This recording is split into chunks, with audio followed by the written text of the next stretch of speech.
Hello everyone, आज date है 19 जनवरी 2022 और इंडियन एक्सप्रेस न्यूज़पेपर एनालिसिस में आपका स्वागत है। नीचे डिस्क्रिप्शन बॉक्स में Telegram channel volcano IAS academy का लिंक दिया हुआ है। आप Telegram channel volcano IAS academy के साथ में जुड़ सकते हैं। वहां पर हर exam means UPSC, state PSC and other exams के पॉइंट ऑफ व्यू से काफी इंपोर्टेंट इन्फॉर्मेशन आप सभी के साथ में शेयर की जाती है। तो चलो स्टार्ट करते हैं। वीडियो को स्टार्ट करेंगे एक ज्योग्राफिकल मैप क्वेश्चन के साथ में। और आज आपका क्वेश्चन ये है कि बराक रिवर को जाकर के आपको सबसे पहले मैप में व्यू करना है, फिर इससे रिलेटेड हर इंपॉर्टेंट फैक्ट्स को एंड इन्फॉर्मेशन को कमेंट बॉक्स में टाइप करना है। कल हमने आपसे क्वेश्चन पूछा था पेंच टाइगर रिजर्व से रिलेटेड, तो उसको अगर हम मैप में व्यू करें तो पेंच टाइगर रिजर्व जो है वो इंडिया के मध्य प्रदेश एंड महाराष्ट्र दो स्टेट में फैला हुआ है। लेकिन अगर वन स्टेट से रिलेटेड आंसर आता है तो आपको उसका आंसर करना है मध्य प्रदेश, क्योंकि मध्य प्रदेश में जो मेजोरिटी पार्ट है पेंच टाइगर रिजर्व और पेंच नेशनल पार्क का मेजोरिटी पार्ट जो है वो मध्य प्रदेश स्टेट में ही सिचुएटेड है। प्रेजेंट टाइम में यहाँ पर एक टाइग्रेस जिसका नाम कोलार वैली या T15 के नाम से जिसको जाना जाता था, उसकी डेथ हो गई, इसलिए ये जो टाइगर रिजर्व है वो प्रेजेंट टाइम में न्यूज़ में है। इंडियन एक्सप्रेस का अगर हम डिस्कशन करें तो सबसे पहले फ्रंट पेज पर जो न्यूज़ है वो रिपब्लिक डे सेलिब्रेशन को लेकर के है। यहाँ पर राजपथ पर रिहर्सल चल रहा है और ये बताया गया है कि कोविड की वजह से, कोविड के जो केसेज है उनकी वजह से लगातार दूसरी साल ऐसा होगा कि रिपब्लिक डे सेलिब्रेशन पर फॉरेन से कोई भी लीडर जो है वो हमारी सेलिब्रेशन में पार्टिसिपेट नहीं करेगा। इसके अलावा जो अदर पर्सन है उनका भी इंक्लूजन यहाँ पर कम से कम होगा, क्योंकि कोविड के जो केसेस हैं वो रेगुलर बढ़ रहे हैं। यहाँ पर जो आर्टिकल है वो आईएनएस रणवीर को लेकर के है। इंडियन नेवी में आईएनएस रणवीर को कमीशन किया गया था 1986 में और प्रेजेंट टाइम में यहाँ पर इसके बोर्ड पर एक ब्लास्ट देखने को मिला, जिसकी वजह से इंडियन नेवी के 3 पर्सनल की डेथ हो गई और 11 पर्सन जो है वो इंजर्ड हो गए। ये हमारे इंडिया का जो डिस्ट्रॉयर है उसमें इसको कमीशन किया गया था, जो रणवीर जो क्लास है उसमें। इसके अलावा रणवीर क्लास में जो अदर डिस्ट्रॉयर है उसका नाम है आईएनएस रणविजय। ये इंडिया के ओल्डेस्ट सोवियत एरा के जो डिस्ट्रॉयर है उसी में शामिल है आईएनएस रणवीर। यहाँ पर जो आर्टिकल है वो एंट्रिक्स देवास फ्रॉड डील से रिलेटेड है।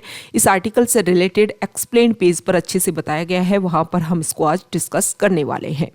यहाँ पर आर्टिकल पॉलिटिक्स से रिलेटेड है। आम आदमी पार्टी जो है वो पंजाब में अपना सीएम फेस डिक्लेयर करने की बात कर रही है भगवंत मान को।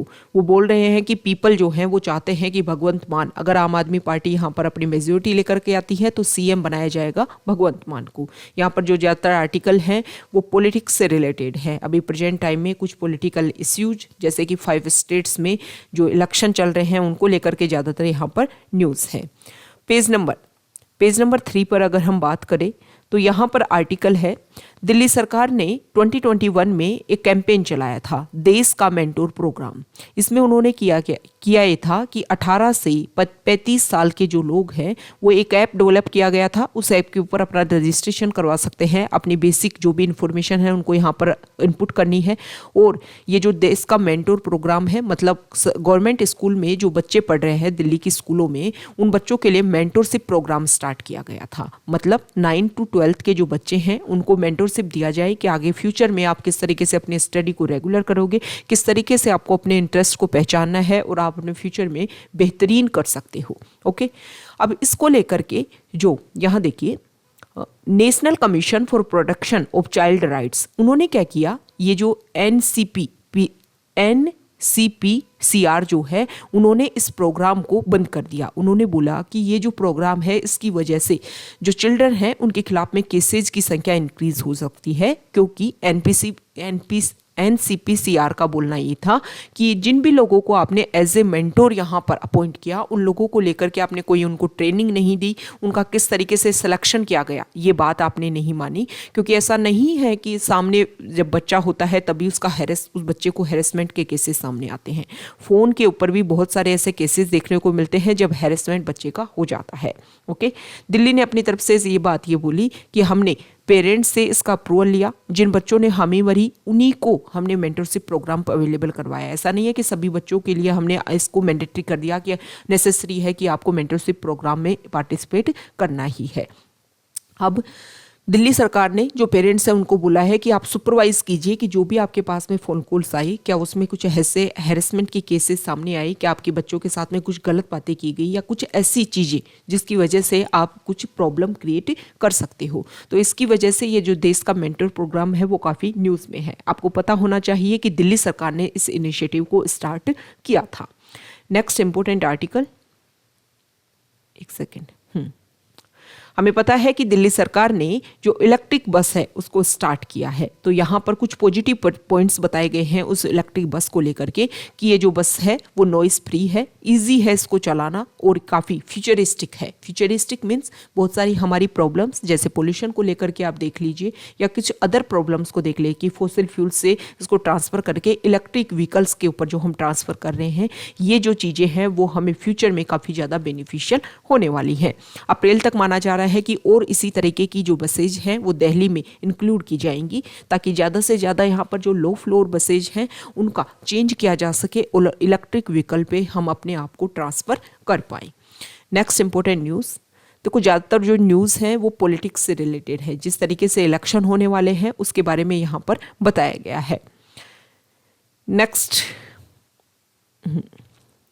देखो यहाँ पर जो आर्टिकल है, अभी एक इशू हुआ। इशू ये होता है कि जो यमन जो कंट्री है हमारा जो वेस्ट एशिया है वहाँ पर कुछ इस यमन कंट्री का ज़्यादातर जो एरिया है वो हैती रिबेल्स के अंडर है। अब हैती रिबेल्स जो है उन्होंने अटैक किया, ड्रोन की सहायता से अटैक कर दिया यूएई में जो टैंक है, यूएई के जो ऑयल टैंक्स हैं वहाँ पर। उसकी वजह से 2 इंडियंस की डेथ हो गई इसमें। अब इंडियन गवर्नमेंट ने ये बोला है कि इस तरीके के जो अटैक हैं, इस तरीके की जो ड्रोन स्ट्राइक है उसको एक तरीके से एक्सेप्ट नहीं किया जाएगा, ये गलत है। आपके लिए इम्पोर्टेंट ये है कि जो ड्रोन है वो आपको पता होना चाहिए कि अनमैन्ड व्हीकल होता है जिसको आप एक तरीके से डिस्टेंट एरिया में बैठ करके भी जिसको कंट्रोल कर सकते हो और बहुत सारी तरीके से बहुत जगह पर इनका यूज़ किया जाता है। अभी प्रेजेंट टाइम में अगर हम देखें तो कोविड के टाइम में हमारे इंडिया में काफ़ी पॉजिटिव यूज़ हुआ है ड्रोन का हमने देखा कि ऐसे डिस्टेंट एरियाज या फिर ऐसे एरिया जहाँ पर बहुत ही ईजिली आप रीच नहीं कर सकते वहाँ पर मेडिसिन प्रोवाइड करने में, वैक्सीन्स प्रोवाइड करने में इन सब का यूज़ किया गया था। लेकिन कुछ सिक्योरिटी इश्यूज इंडिया में भी देखने को मिल रहे हैं कि ड्रोन, जैसे कि अभी हमने बॉर्डर वाले एरिया में काफ़ी हम इस तरीके के इशू देखते हैं कि ड्रोन की वजह से काफ़ी ज़्यादा प्रॉब्लम्स क्रिएट हो रही हैं। तो आने वाले टाइम में जो टेररिज्म है वो एक नए लेवल की तरफ इंक्रीज हो रहा है। इसके लिए सभी जो कंट्रीज़ हैं ग्लोबल लेवल पर इस तरीके के इशूज को सॉल्व करने की आवश्यकता है, तभी जा करके इस ड्रोन इशू को आप क्या कर सकते हो, रोक सकते हो। देखो अगर पर्सन जो है या फिर मैन जो है, वीमेन जो है वो एक कंट्री से दूसरे कंट्री जाएं तो आप बॉर्डर्स के थ्रू आप उसको रोक सकते हो। लेकिन ड्रोन एक मशीन को जब आप एक बॉर्डर से दूसरे बॉर्डर में भेजते हो तो ऐसा तो है नहीं कि एंट्री करने के लिए आपको बॉर्डर पार करना होगा, आप हाइट पे ले जा करके भी दूसरे कंट्री में इसको एंटर करवा सकते हो। तो इस तरीके के सिस्टम आपको डेवलप करने होंगे, तब जा करके आप इस इश्यू को सॉल्व कर पाओगे। ओके, नेक्स्ट इंपोर्टेंट आर्टिकल देखिए एक्सप्लेन पेज पर।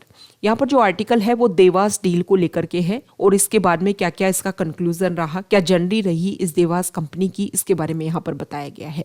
देखो शुरुआत में क्या होता है, 2005 में एक सैटेलाइट डील हो जाती है एंट्रिक्स कॉरपोरेशन के बीच में और देवास मल्टीमीडिया जो कंपनी है उसके बीच में। अब ये एंट्रिक्स कॉरपोरेशन क्या है, इसरो जो है इंडियन स्पेस रिसर्च ऑर्गेनाइजेशन की जो कमर्शियल आर्म है उसी को बोलते हैं एंट्रिक्स कॉरपोरेशन। दोनों के बीच में एक डील होती है और उस डील में एक डिसीजन होता है कि हम 2 सैटेलाइट को लॉन्च करेंगे। ठीक है, इन 2 सैटेलाइट को लॉन्च करने के दौरान इन दोनों के बीच में डिस्कशन होता है और डील भी हो जाती है। लेकिन बाद में क्या होता है कि 2011 के समय में ये पाया जाता है कि कुछ गवर्नमेंट के कुछ ऐसे मेंबर थे, कुछ मिनिस्टर जो थे वो स्कैम में फंस जाते हैं और फिर पता चलता है कि ये जो डील हुई थी उसमें भी कुछ फ्रॉड सामने आई, जिसकी वजह से इसमें जो भी डील हुई थी उन सबको क्या कर दिया गया, नलीफाई कर दिया गया। हालांकि जो देवास मल्टीमीडिया जो कंपनी है उन्होंने जगह जगह इस इशू को रखा। उन्होंने ये बोला कि हमारे बीच में जो भी इस तरीके का डिस्कशन हुआ, डील हुई, उसकी वजह से बहुत सारा फॉरेन कंट्रीब्यूशन जो है वो इंडिया को मिला। इसके अलावा बहुत सारा फॉरेन कंट्रीब्यूशन हमारी कंपनी की वजह से इंडिया में आया। इसकी वजह से हमें बहुत ज़्यादा नुकसान हुआ। एक तो हमने इतने टाइम के लिए यहाँ पर इन्वेस्ट किया, उस मनी का हमें नुकसान हुआ, और भी अदर तरीके से उन्होंने अपने नुकसान की यहाँ पर बात की है। धीरे धीरे जो देवास कंपनी जो है उन्होंने अलग अलग जगह अपने इस इशू को रखा, और विदेश में फॉरेन में जो अलग अलग जगह है उन्हीं के एक तरीके से उन्हीं के अकॉर्डिंग ये रिजल्ट आया। लेकिन हमारे इंडिया में NCLT जो है, कंपनी लॉ ट्रिब्यूनल अपीलेट जो बोर्ड है, वहां पर भी इस इशू को रखा गया और उन्होंने इस डील को नलीफाई किया। उन्होंने ये बोला कि देखो इस डील में क्या हुआ था कि बहुत सारे ऐसे फौजरी चीज़ें यहाँ पर रखी गई थी। पहले तो इस डील में जो भी यहाँ पर डील हुई उसमें कुछ ऐसा तरीके से जो भी प्रोसीजर होता है उसके अकॉर्डिंग नहीं किया गया। कुछ इंटरनल जो ऑफिसर्स हैं वो इसमें मिले हुए थे, जिसकी वजह से इस डील में बहुत सारे पॉइंट्स को अवॉइड किया गया।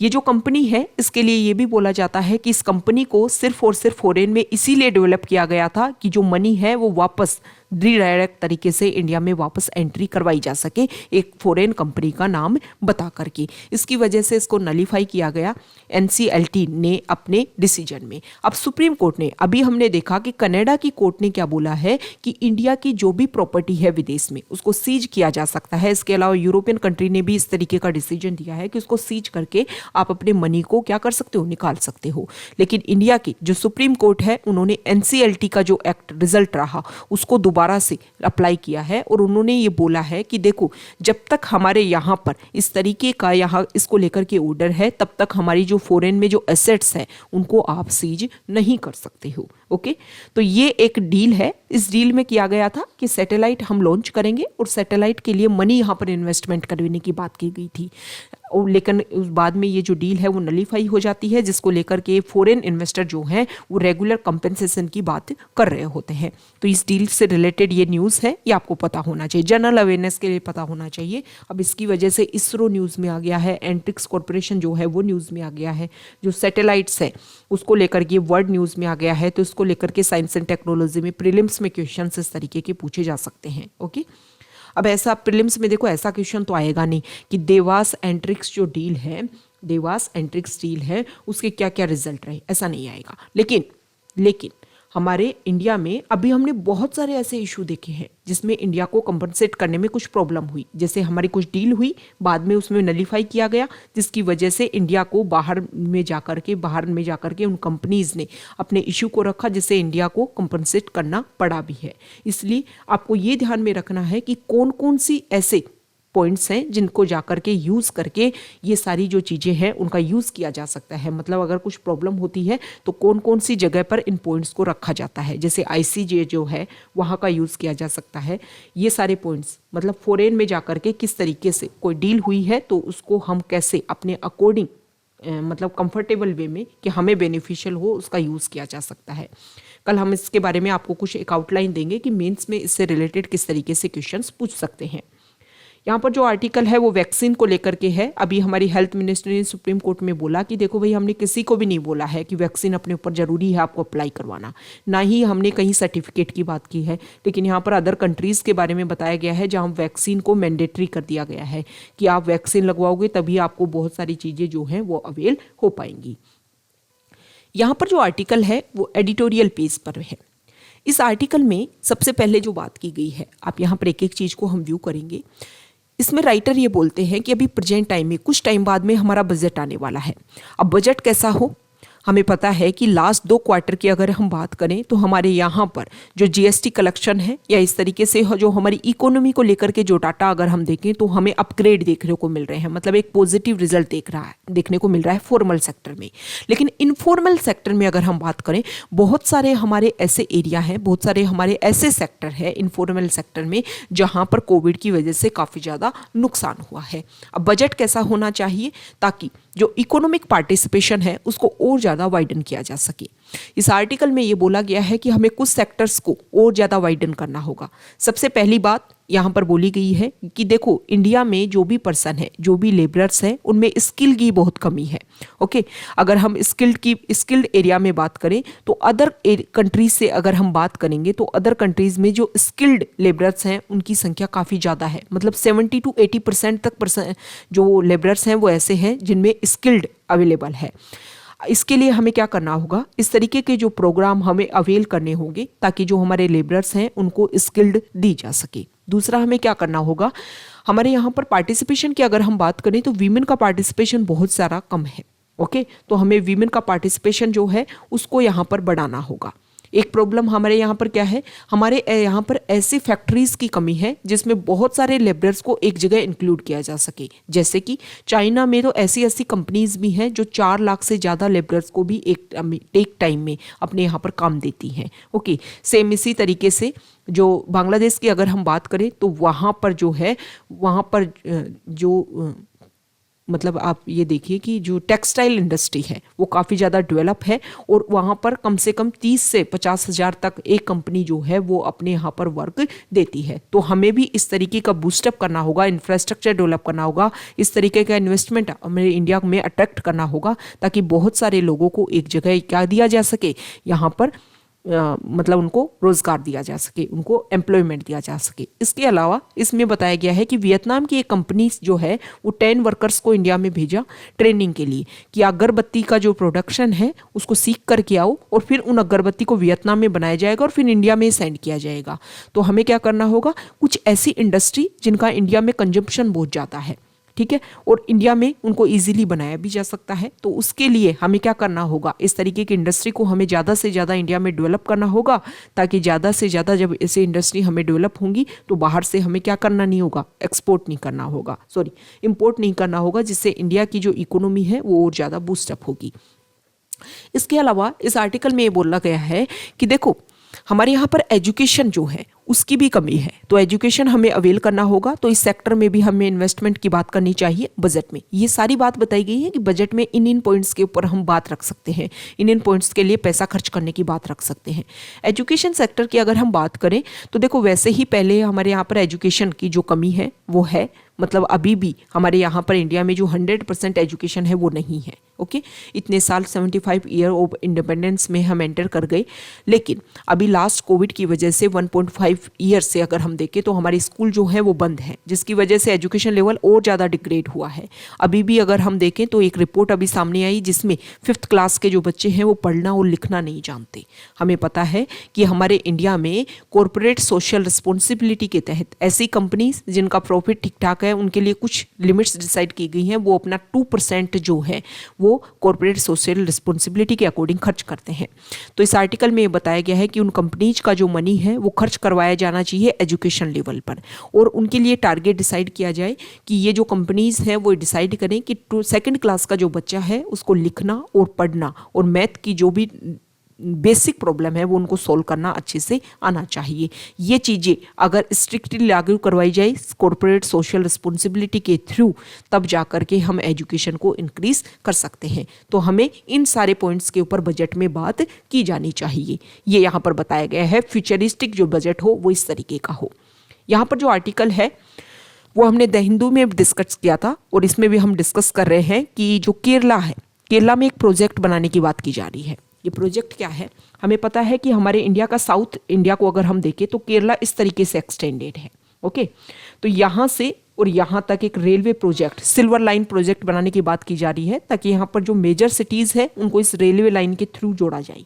इससे क्या होगा, एक सेमी स्पीड रेल चलाई जाएगी जिसके थ्रू सारे जो मेजर सिटीज़ हैं वो जोड़े जाएंगे और कंप्लीट केरला को एक कनेक्टिविटी देने की कोशिश की जाएगी। इससे क्या होगा कि जो आपका पोल्यूशन लेवल है कम होगा, क्योंकि लोग अपने पर्सनल व्हीकल को यूज़ करना कम कर स्टार्ट कर देंगे, जिसकी वजह से जो फॉसिल फ्यूल्स के ऊपर हम डिपेंड करते हैं वो कम होगा, पोल्यूशन कम होगा और बहुत सारे हमारे रिसोर्सेज हैं वो सेव हो पाएंगे। इसके अलावा यहाँ पर जो चीज़ें हैं वो वेल डेवलप तरीके से आगे बढ़ सकेगी। लेकिन इसको लेकर के कुछ कंसर्न है। हमें पता है कि साउथ इंडिया जहाँ पर हिली रीजन, पहली बात तो, दूसरा फॉरेस्ट एरिया काफ़ी ज़्यादा। अब फॉरेस्ट एरिया काफ़ी ज़्यादा, यहाँ पर बहुत सारी छोटी छोटी रिवर्स हैं, फॉरेस्ट एरिया है, हिली रिवर है, तो वहाँ से काफ़ी ज़्यादा जो रिवर हैं वो यहाँ से जनरेट होती हैं। तो इसको लेकर के कुछ कंसर्न है। कंसर्न ये है कि यहाँ पर KSSP जो है, KSSP केरला सशस्त्र साहित्य परिषद जो है वो 1962 में इसको बनाया गया था और 1967 से जो यहाँ पर M.K. प्रसाद जो है वो उसके हेड के रूप में, इसके मेंबर के रूप में काम कर रहे हैं। M.K. प्रसाद ने क्या किया? M.K. प्रसाद ने ये किया कि वो एक बायोलॉजिस्ट है, उनको पता है कि साइंस एंड टेक्नोलॉजी का यूज़ करके हम क्या कर सकते हैं, बहुत डेवलपमेंट कर सकते हैं।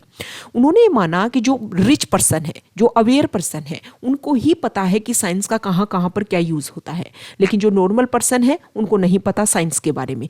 तो साइंस का अगर आपको नहीं पता तो उसको अवेयरनेस करने के लिए उन्होंने शुरुआत में जो लोकल लैंग्वेज में उसमें लिखना स्टार्ट किया, उसके बाद में इंग्लिश में, अदर लैंग्वेज में लिखा और एक ऑर्गेनाइजेशन उन्होंने बनाया। शुरुआत में यहाँ पर लगभग 40 के लगभग यहाँ पर इसमें मेंबर्स थे, लेकिन प्रेजेंट टाइम में अगर हम देखें तो लगभग 40,000 to 60,000 इसके मेंबर हैं और बहुत ज़्यादा वास्ट तरीके से, बहुत ज़्यादा इसकी यूनिट जो है वो केरला में एस्टेब्लिश हो चुकी है ताकि साइंस एंड टेक्नोलॉजी से रिलेटेड लोगों को अवेयर किया जा सके। अब यहाँ पर कुछ पॉइंट बताए गए हैं कि 1970s के टाइम में इलूर वाला जो एरिया है वहाँ पर काफ़ी पोल्यूशन था। कुछ गवर्नमेंट और कुछ प्राइवेट और कुछ पब्लिक यहाँ पर इंडस्ट्रियल ले रहा था, जिसकी वजह से बहुत ज़्यादा पोल्यूशन था। तो उस पोल्यूशन को ख़त्म करने के लिए इस KSSP ने काम किया था। उसके बाद में जो केरला गवर्नमेंट है वो यहाँ पर कुरुथी रिवर फ्लो होती है, उस कुरुथी रिवर में उसके ऊपर कुछ हाइड्रो इलेक्ट्रिक प्रोजेक्ट बनाने वाली थी, लेकिन बाद में इस KSSP ने इस प्रोजेक्ट का रिव्यू किया और ये बोला कि आप प्रोजेक्ट तो बना दोगे लेकिन इसकी वजह से यहाँ पर जो डेंस फॉरेस्ट हैं उनको काफ़ी ज़्यादा नुकसान होगा। अब ये जो कुरुथी रिवर के ऊपर जो आप प्रोजेक्ट बना रहे हो, इसमें इसकी जो बहुत सारी ट्रिब्यूटरीज हैं वो इन डेंस फॉरेस्ट से ही ओरिजिनेट होती हैं। जब उनको ये आप ख़त्म कर दोगे तो इस रिवर में पानी कहाँ से आएगा? पानी नहीं रहेगा तो आपके इस इलेक्ट्रिक प्रोजेक्ट का कोई मतलब नहीं है। तो यहाँ पर ये बताया गया है कि KSSP ने बहुत सारे पॉइंट्स को खत्म करने की या बहुत सारे ऐसे इकोलॉजिकल जो इश्यूज हैं उनको सोल्व करने में काफ़ी हेल्प की है। अभी प्रेजेंट टाइम में ये जो इशू चल रहा है इसमें भी M.K. प्रसाद जो है उन्होंने हमारे जो केरला के CM है उनको लिखा है कि ये जो प्रोजेक्ट आप चला रहे हो इसको हाल्ट करना चाहिए। इस आर्टिकल में लास्ट में ये भी बोला गया है कि देखो जो एक्टिविस्ट होते हैं और जो रिसर्चर होते हैं वो अलग अलग बात हैं। एक्टिविस्ट जो होते हैं वो उन लोगों के बीच में रहते हैं, लोगों को याद दिलाते हैं, देखते हैं, लेकिन जो रिसर्चर्स होते हैं वो हर चीज़ को रिसर्च करके ये बात बोलते हैं कि ये चीज़ नहीं होनी चाहिए, इसकी वजह से ये नुकसान होगा। इस आर्टिकल में लास्ट में ये भी बोला गया है कि देखो केरला को हम चाहते हैं कि अच्छे से केरला डेवलप हो, बहुत ही डेमोक्रेटिक तरीके से केरला आगे बढ़े, लेकिन इसके लिए जो भी हमारे रिसोर्सेज है उनको हमें सेव करना होगा और एक बेस्ट वे में उनको इम्प्लीमेंट करना होगा, तभी जाकर के जो हमारे रिसोर्सेज है उनका हम बेटर तरीके से यूज़ कर पाएंगे। ओके, ये क्यों KSSP ऑर्गेनाइजेशन है ना, इससे रिलेटेड बेसिक फैक्ट्स आप एक विकिपीडिया पे एक बार यू कर लेना कि कब ये इस्टेब्लिश हुआ था, किस लिए इसको इस्टेब्लिश किया गया था, क्योंकि इसको लेकर के ऑर्गेनाइजेशन से रिलेटेड प्रीलिम्स में काफ़ी क्वेश्चंस पूछ लेते हैं और बहुत बार ऐसा होता है कि एडिटोरियल के किसी टर्म से रिलेटेड भी प्रीलिम्स में क्वेश्चंस पूछे जाते हैं। तो एडिटोरियल को भी आप अच्छे से डिस्कस किया करो, अच्छे से स्टडी किया करो। यहाँ पर जो आर्टिकल है वो WHO ने एक इम्पोर्टेंट स्टेटमेंट दिया है कि अगर कोविड वैक्सीनेशन के बीच में जो एक तरीके से जो इक्वलिटी अभी नहीं आ पाई है, क्योंकि बहुत सारे कंट्रीज़ हैं जहाँ पर वैक्सीन सभी को अवेलेबल लगभग हो गई है, बहुत सारे कंट्रीज ऐसे हैं जहाँ पर वैक्सीन सबको नहीं मिल पाई है। तो अगर इससे ये जो डिफरेंस है इसको अगर हम बीट कर देंगे, इसको इक्वलिटी में मेंटेन कर लेंगे, तो जो ये पेंडेमिक है इसको जल्दी ही हम इस साल के लास्ट तक ख़त्म कर देंगे। यहाँ पर जो आर्टिकल है ये देखो, अभी हमने शुरुआत में एक न्यूज़ देखी थी कि अबू धाबी में एक अटैक होता है, यमन के जो हैती रिबेल्स है वो अटैक करते हैं। अब उन हैती रिबेल्स के ऊपर मतलब यमन कंट्री के ऊपर काउंटर अटैक किया गया सऊदी अरेबिया के द्वारा। देखो इस तरीके के इशू क्यों देखने को मिलते हैं। इस्लाम जो है, इस्लाम में दो आइडियोलॉजी फॉलो की जाती है, सिया और सुन्नी। जो हैती रिबेल्स हैं वो सिया इस्लाम को फॉलो करते हैं और ईरान जो है वो भी सिया इस्लाम को फॉलो करता है, लेकिन जो सऊदी अरेबिया है वो सुन्नी इस्लाम को फॉलो करता है। दोनों के बीच में क्लैश इसीलिए है कि वो चाहते हैं कि ईरान जो है वो सुप्रीम ना बने और दूसरी तरफ चाहते हैं कि सऊदी अरेबिया सुप्रीम ना बने। इसकी वजह से अबू धाबी के ऊपर अटैक हुआ और सऊदी अरेबिया ने यहाँ पर काउंटर अटैक किया। यूएन ने कंडेम किया है इस एक्ट को कि इस तरीके के अगर हम काउंटर अटैक अगर हम करने लगे तो इसकी वजह से जो प्रॉब्लम है वो और ज़्यादा इंक्रीज होती जाएंगी। यहाँ पर जो आर्टिकल है वो रशिया और यूक्रेन के बीच में जो कन्फ्लिक्ट है उसको लेकर के है। यूएस के जो रिप्रेजेंटेटिव हैं, यूएस के जो एक तरीके से उनके सिक्योरिटी ऑफिसर हैं, वो यूक्रेन की विजिट पर जाएंगे और जो भी टेंशन चल रही है उनको एक बार ओवरव्यू करने की कोशिश करेंगे। हम ये देख रहे हैं कि बहुत सारे यूरोपियन कंट्रीज जो हैं वो भी यूक्रेन की हेल्प करने में लगे हुए हैं कि अगर आपको कुछ प्रॉब्लम है तो यूरोपियन कंट्रीज भी आपके साथ में है। रशिया ने और ज़्यादा जो ट्रूप्स हैं उनकी अपनी संख्या जो है वो वेस्ट वार्ड जो अपनी बॉर्डर है वहाँ पर इंक्रीज कर दी है। ये जो पिक्चर है वो टोंगा कंट्री की है। यहाँ पर अभी हमने देखा कि यहाँ पर जो सी एरिया है वहाँ पर वोल्केनिक इरप्शन हुआ जिसकी वजह से यहाँ पर कुछ हिट देखने को मिला। बहुत सारी ऐसे माना जा रहा था कि सुनामी यहाँ पर जो है वो डिस्ट्रॉय करेगी इस एरिया को। ओके, तो ये जो टोंगा जो कंट्री है ना, इसका मैप आपके लिए इंपॉर्टेंट हो जाता है। आपको मैप में जाकर इसको व्यू करना है कि टोंगा कंट्री कहाँ पर सिचुएटेड है। यहाँ पर जो आर्टिकल है वो क्लाइमेट चेंज से आप उसको रिलेट कर सकते हो। इंपॉर्टेंट एग्जाम्पल है जिसका यूज आप मेंस एग्जाम में कर सकते हो। जीएस पेपर 3 के पॉइंट ऑफ व्यू से ये इंपॉर्टेंट है और जीएस पेपर 1 में भी अगर क्लाइमेट चेंज को रिलेट करके ज्योग्राफी में क्वेश्चन पूछा जाए तो वहाँ भी आप आंसर लिख सकते हो कि इंडोनेशिया जो है वो अपनी कैपिटल को शिफ्ट कर रहा है बोर्नियो जो जंगल है वहाँ पर। कारण ये है कि धीरे धीरे जो जकार्ता जो एरिया है वो सी लेवल इंक्रीज होने की वजह से धीरे धीरे सिंक होता जा रहा है, जिसकी वजह से यहाँ पर आने वाले टाइम में इशू देखने को मिल सकते हैं। इसलिए दूर मतलब सी एरिया से दूर काफ़ी ज़्यादा डिस्टेंट एरिया में डेंस फॉरेस्ट में इसको सेटल किया जाने की कोशिश की जा रही है। तो ये इंपॉर्टेंट एग्जांपल है। आप जो भी अपना रजिस्टर मेंटेन कर रहे हो करंट अफेयर से वहाँ पर इसको आपको मेंशन करना है। तो ये हमने इंडियन एक्सप्रेस से रिलेटेड कुछ इंपॉर्टेंट जो फैक्ट्स न्यूज़ जो हमारे एग्जाम के पॉइंट ऑफ व्यू से इंपॉर्टेंट हो सकती हैं उन सभी को हमने व्यू किया। अगर आप यहाँ तक आए हैं, वीडियो आपको अच्छा लगा है तो प्लीज़ वीडियो को लाइक कीजिए, शेयर कीजिए और चैनल को सब्सक्राइब कीजिए। Okay, thank you.